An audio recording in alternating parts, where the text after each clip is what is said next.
Okay learners, चलिए आगे बढ़ते हैं। पोस्ट फर्टिलाइजेशन इवेंट्स, यानी यह चैप्टर लगभग अंत की ओर है। पोस्ट फर्टिलाइजेशन इवेंट्स में देखते हैं जाइगोट और एम्ब्रियोजेनेसिस। तो जाइगोट तो सभी सेक्सुअल रिप्रोडक्शन करने वाले लिविंग्स में तो बनेगा, लेकिन यह जरूरी नहीं है कि एम्ब्रियोजेनेसिस हो या एम्ब्रियो बन भी सकता, नहीं बन सकता। ये डिपेंड करता है लिविंग की लाइफ साइकिल पर। जैसे 11th में हम पढ़े थे haplontic life cycle. Haplontic life cycle में एम्ब्रियो का डेवलपमेंट नहीं होगा। अभी हम देखते हैं 11th वाली लाइफ साइकिल को निकाल करते हैं।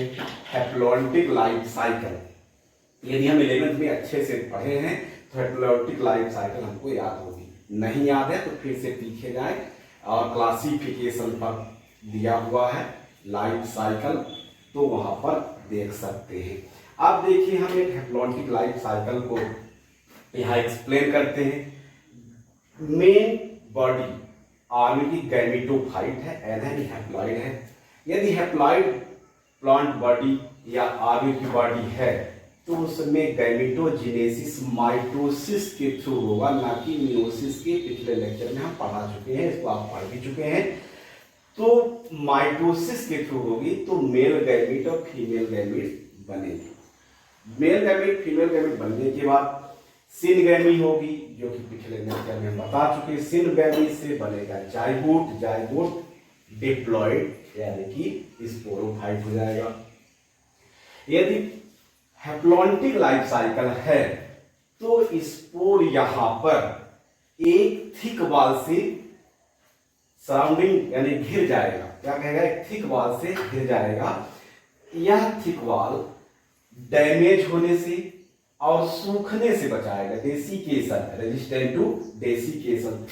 जाइगोट को क्या करेगा? सूखने से बचाएगा, अनफेवरेबल कंडीशन हो तो भी। इसके बाद रेस्टिंग स्टेज में जाएगा। रेस्टिंग स्टेज के बाद आएगा जर्मिनेशन के लिए। तो जर्मिनेशन के समय हो जाएगी मियोसिस, यानी कि 4 न्यूक्लियस बनेंगे, चारों ही स्पोर में कन्वर्ट होंगे और वो भी हैप्लॉइड हो जाएंगे।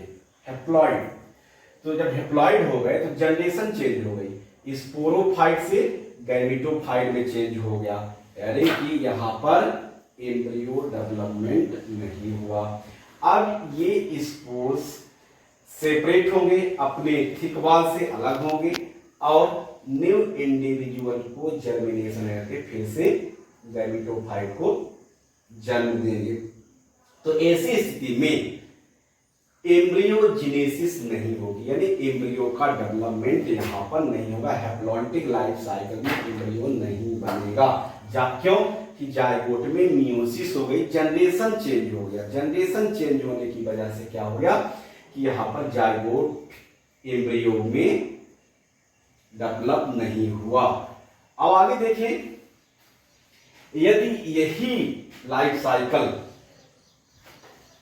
डिप्लॉन्टिक है तो डिप्लॉन्टिक लाइफ साइकिल में यदि हो तो स्पोरोफाइट, मेन बॉडी स्पोरोफाइट हो, डिप्लॉइड होगी, तो मियोसिस के थ्रू गैमेट्स बनेंगे। मियोसिस के थ्रू गैमेट्स बनेगी, जो कि सिनगैमी यानी फटा जाइगोट। जाइगोट में माइटोसिस के थ्रू एम्ब्रियो बनेगा, यानी कि एम्ब्रियोजेनेसिस होगी।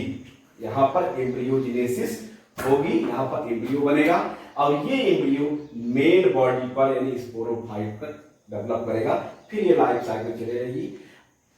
तो इस आज के लेक्चर में हम ये देख रहे हैं कि जाइगोट के बाद एम्ब्रियोजेनेसिस होगी या नहीं होगी। यहाँ पर हम जाइगोट को देख रहे हैं।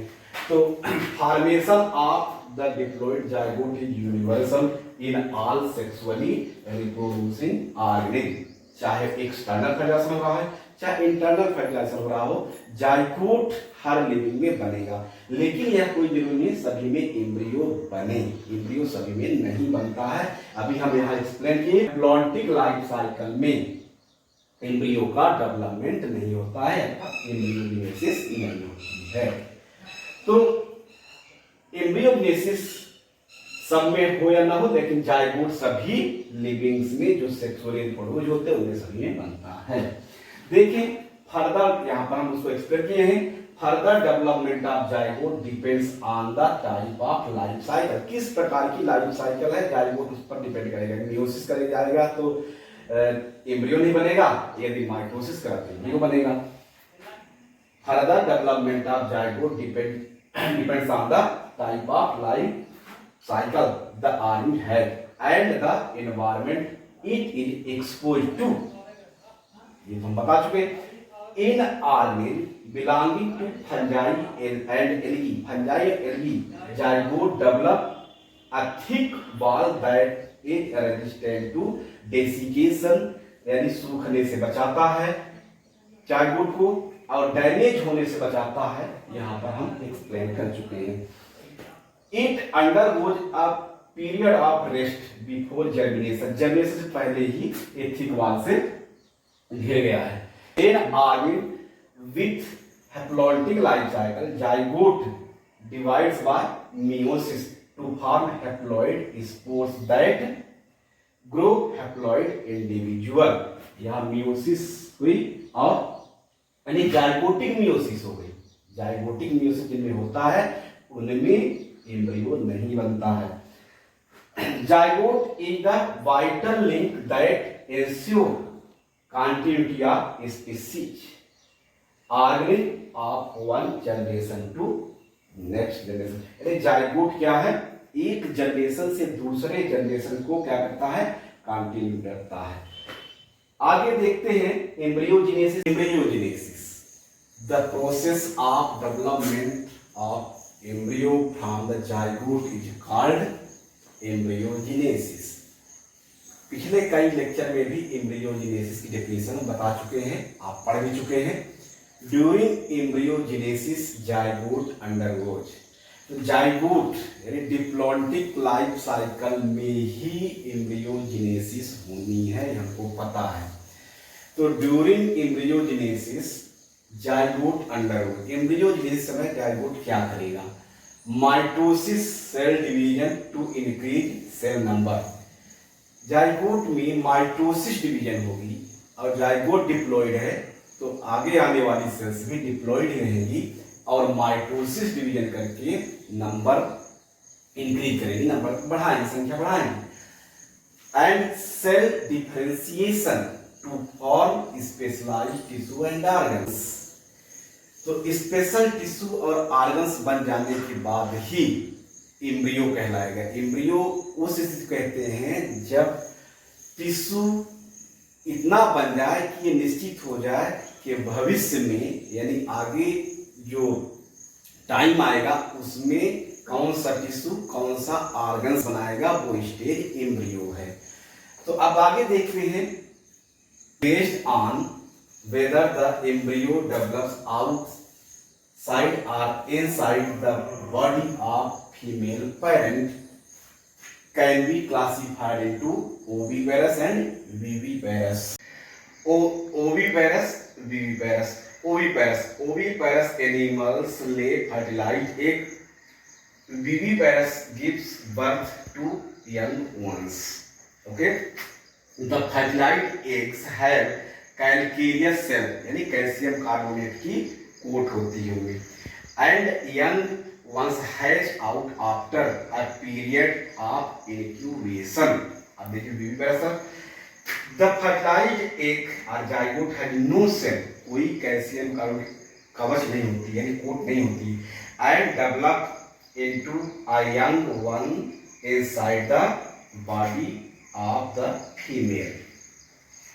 Next, chances of survival of young one is less as the female lays egg in the environment surrounding। chances क्यों है, क्योंकि इनमें जो होंगे प्रीडेटर होंगे इस एग को निगल सकते हैं, इनगल्व कर सकते हैं, अब करते ही हैं, इसलिए चांसेस कम रहते हैं इनके सर्वाइव करने की।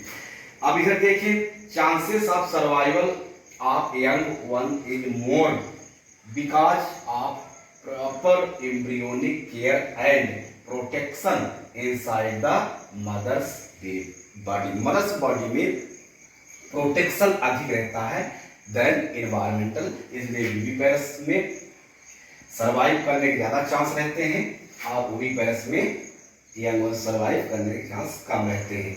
एग्जाम्पल देखते हैं, reptiles, birds and viviparous example है, majority of mammals including human, human भी इसी कैटेगरी में आता है, विविपेरस में आता है। तो हम डिफरेंशिएट कर लिए ओविपेरस एंड विविपेरस में। आगे देखते हैं, ये फ्लावरिंग प्लांट को तो हम पढ़ा चुके हैं कई बार, इसको कंप्लीट कर चुके हैं। देखते हैं, in flowering plants the zygote form inside the ovule, ovule का स्ट्रक्चर पूरा हम बता चुके हैं, ओव्यूल के अंदर एम्ब्रियो डेवलप होता है। Where the zygote develops into an embryo, वो जाइगोट किसमें गया, एम्ब्रियो में डेवलप ही होगा।